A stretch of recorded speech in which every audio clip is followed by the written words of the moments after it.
Ulam of the day. This is it. Chicken with crushed beans.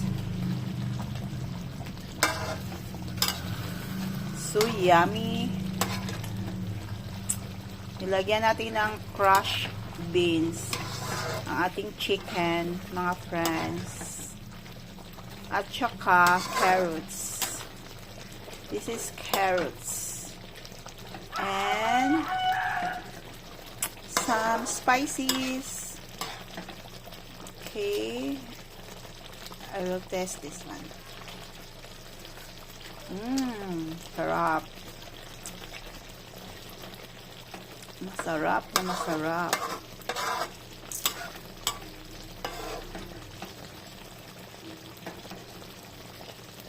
Soak muna natin ng mabuti ang chicken para lalong lumambot at saka lalong sumarap.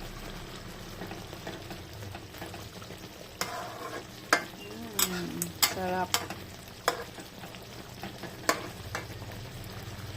Cover it.